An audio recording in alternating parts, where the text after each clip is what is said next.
Hello everybody, I just got back from the WWE house show in Melbourne. This is actually the first WWE show I've been to which hasn't been a full building. They had a section tarped off, not too many, but a section tarped off, which is a sign of things to come in the future. I don't know, but I'll get on with the show. What better way to spend a Sunday night than with at a show with grown men play fighting in their underwear with a building full of mouth breathers. Yeah. But I really did enjoy myself. It was quite fun. I mean, the thing I've noticed between the SmackDown house shows and the Raw house shows is the SmackDown house shows seem to deliver more in terms of wrestling. If I seem to be talking a bit slow, it's because I got brain cancer. Well, that's not true. I'm just tired. The first match that happened was the Straight Edge Society versus the Hart Foundation. This match was pretty standard as to what you'd see on television, but the crowd heat that the Straight Edge Society really put it over. I mean, the Hart Foundation was very popular. The Straight Edge Society, not so popular. I was a bit disappointed by the absence of CM Punk, but I will forgive him now because I've already seen him wrestle before, and I'm not going to cry. But yes, it was a fun opener. Very good. The next match up was Alberto Del Rio, the guy we've seen the vignettes for, versus Chavo Guerrero, who I was surprised when he came out. He got this huge pop. I guess Alberto Del Rio was getting a ton of heat from the crowd, and I think that's why Chavo got such a big pop, because everyone knew he was the babyface, and everyone knew he was probably going to lose too.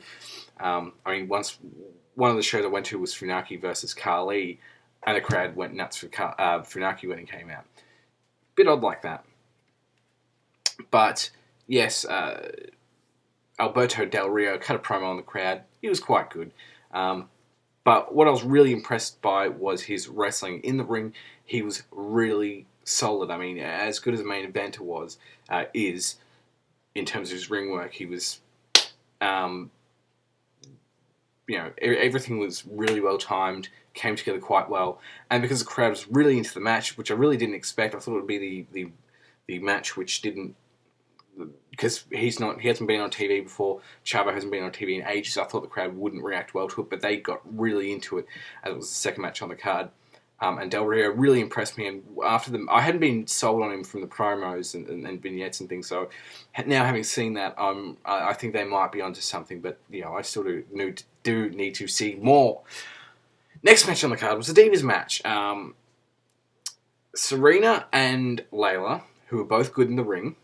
In this match, versus Natalia from the Hart Foundation and Kelly Kelly. Kelly I thought did fairly alright, and the crowd was, well, as soon as the match started, a lot of people just went out to get their food and drink, which is a shame, because it's probably one of the better diva matches I've ever seen. Layla did quite well for what she does. It was pretty much the same as what she does on TV, but she did them well, and the crowd bought into them. Serena did quite well. Kelly did this ridiculous spot where she was slamming Serena's head or supposed to be slamming Serena's head into the canvas. Because she's got no long hair, you can see that she's like that far from the canvas and making contact. But for what it was fun. Despite that one flaw, which made everyone burst into laughter. Especially there were these two females sitting nearby, and they were howling with laughter at a lot of this match. They were obviously a bit smarter than the average fan. For females, whoa, nothing sexist there, but I mean, females usually have a life, whereas men, we don't. That's why we're on the internet talking about wrestling. The next match was Matt Hardy versus Drew McIntyre. Drew McIntyre came out first, got quite a strong reaction. I was kind of expecting him to get a strong reaction. And then Matt Hardy came out and he got a main event wrestler type of reaction, which I didn't expect at all.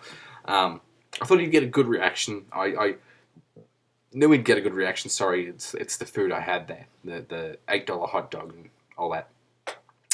But the crowd was quite behind Matt Hardy during the match, though Drew did have his supporters. The match itself was average. I mean, there was nothing wrong with it, but there was just something about Drew. He just seemed like a little bit off. My friend even thought he looked a little bit intoxicated, just the way he was wrestling and the way he was kind of stumbling down to the ringside, or he was just doing it half-assed. Next match was the best match of the night, and it was a triple threat match between Kofi Kingston, Dolph Ziggler, and Christian.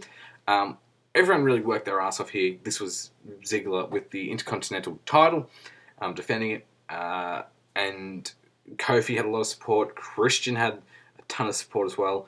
Ziggler, even though he was heel, even had his own fan base of smart marks who irritated me a bit, just the way they supported every heel and hated every face. That always disturbs me. And they yell out at wrestlers, "You can't wrestle!" They can't hear from all the way back there, guy. But yeah, it was a really fun match. Went for quite a while, and it was quite interesting. The action was continuous. It didn't, I didn't really expect a lot of psychology or anything like that, but it was quite fun for what it was, and maybe the best show I've seen at a WWE house show. Best match. I hope I said that. Next thing, we had Cody come out, Cody Rhodes versus MVP. Cody cut a promo saying, "Oh, my teeth are an investment. They're worth $2,000 each." Yeah, quite good. Went with his gimmick, and it got a bit of heat, but the match itself just didn't have any heat whatsoever. Cody, people didn't really... They didn't really buy into him as a heel, and people had no sympathy for MVP and didn't really get behind him. I mean, there was people, a few small clusters of people in the audience who were chanting for MVP, but it was nothing compared to the matches before that, and I think they were trying to follow up the triple threat match, which they really couldn't do. The match itself was just average, but the crowd reaction made it seem a lot more boring than it was. But there was some entertaining stuff there, and it's always nice seeing MVP because he gets quite a good reaction. I think he's someone who should have been moved to the main event scene a long time ago, and if they don't do it soon, well, I think they've gone past the point of no return where they won't be able to do now. The Big Show versus Jack Swagger. Big Show really, really over. Jack Swagger quite over, and the crowd was steadily behind the Big Show, and the match went for about 5 minutes, like unusually short. And the Big Show just won clean, and it was just, wow, that was quite quick. Okay, I'll take that. But yeah, I didn't know if there was something wrong with the Big Show or Jack Swagger or whatever, but it was just really short. And it's not like it seemed short, it just was really short. It seemed like a squash match, really. It's not like he just came out and chokeslammed. It must have only gone for about 5 minutes, roughly. But the crowd was quite into it while it was there. It just ended really abruptly. Then we had the main event of Kane versus Rey. Kane didn't have a lot of heat. Rey Mysterio, though, was probably the most over guy of the night, which I expected.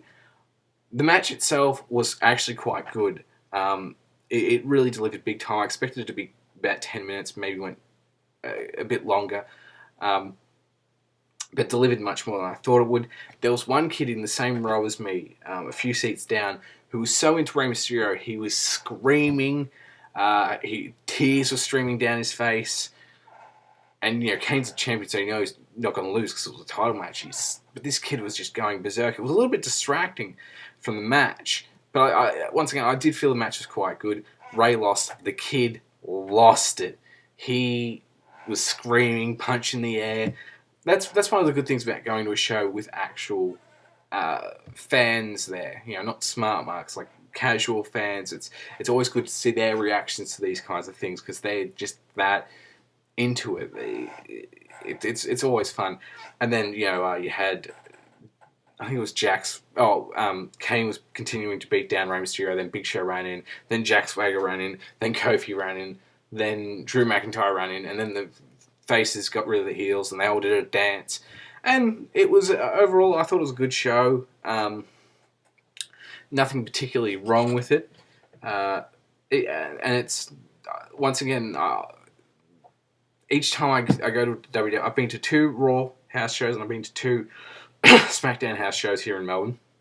Both times the SmackDown shows have just demolished the Raw shows hands down. The last Raw show I went to was quite tragic, so to speak. But yes, thanks for watching. Good night, world.